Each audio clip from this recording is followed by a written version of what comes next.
Trey, when we talked last week, you kind of talked about just how your time helped you, see games differently by, having the perspective of being on the bench. I'm wondering during that game at Virginia, did you see any things or, things you're taking away now as you go back and look at the film that can maybe change, how you guys, try to go about, applying offense against the team? Yeah, definitely. It was like a blessing and a curse being, not being able to play, but also be able to see some things that our team couldn't see in the midst of the game. So they play their defense, they try to take away some things, and a couple moments in the game, we let that happen so I could just see those moments, talk to my guys, and we all know through film, like, don't get what the defense wants you to do, just keep attacking that. And we have our couple identities, couple ideas of how we want to attack them. Yeah, you guys have been close in a lot of games, but haven't won as many as I'm sure you want to. What are the one or two things that you both think the team needs to do to kind of get over the hump? I feel like we fight the hardest out of any of the teams that I've played on, out of any teams that we played against. I feel like it's just honing in on the little things during winning time. During that last stretch of games is when it's all close. We got to be all together defensively, all together offensively, and just play hard and get the little things. That's pretty much how we, get away from games. Yeah, and I think that we just need to stay disciplined throughout the full course of the game and just lock in on what coach is telling us to do. And we get away from that sometimes, when the games are close. But I feel like if we stay more disciplined, then we'll be good. You guys play a lot of teams. You play a lot of different styles. When you're playing against Virginia, how difficult is it to stay locked in because of the way they play defense? Difficult. I mean, I feel like any game is difficult to stay, locked in the whole game, but that's pretty much what we work on every day. So I feel like it's just another game for us. Of course, we got to fight even harder. They're a good team, they're a pack line defense team, but like I said earlier, we have our ways that we're going to attack them. I feel pretty confident about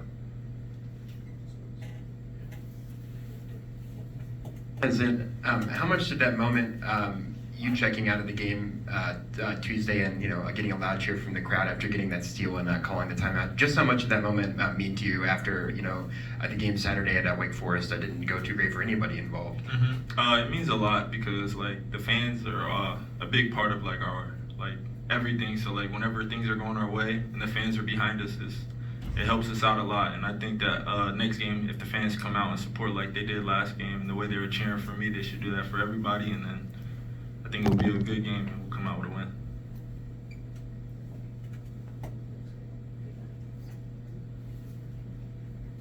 Anybody got anything else?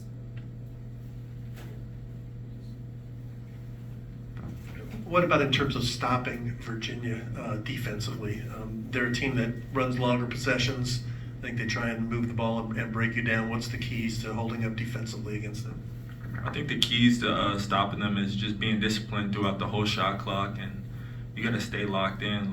Our coaches, we're watching film and we're watching their possessions and how they score and stuff. We just got to stay locked in the whole 24 shot clock, or how long the shot clock is. We got to stay locked in. Anything else for these guys? Go ahead, Brooks. This is not your 6th year in college basketball? Yes, sir. Trey, how much does it mean, to your whole team to have someone who's been in the game for 6 years now who's seen it all, he's been on some good teams at Kentucky, but to be able to help you guys, and just, add that perspective of someone who's been doing this for a long time. Yeah, I mean, I can't even put it into words because we are a younger team, and just the thing that, even starting from the summer, the things that he would explain, how he sees it and how slow the game is for him, it definitely helps everybody, me included, and I can't even put it into words on how much we appreciate it. And then Zan, it's obviously been a wild journey for you, a 6-year journey. Just how have you, stayed positive through that, coming back from your injury, and, what are your goals for trying to finish out this year? Yeah, just staying positive has been big for me, and working with these guys has been great because they're all young and then they haven't seen as much as I have, so I just try to give them as much knowledge as I know so that we can grow together. All right, thank you. Thank you.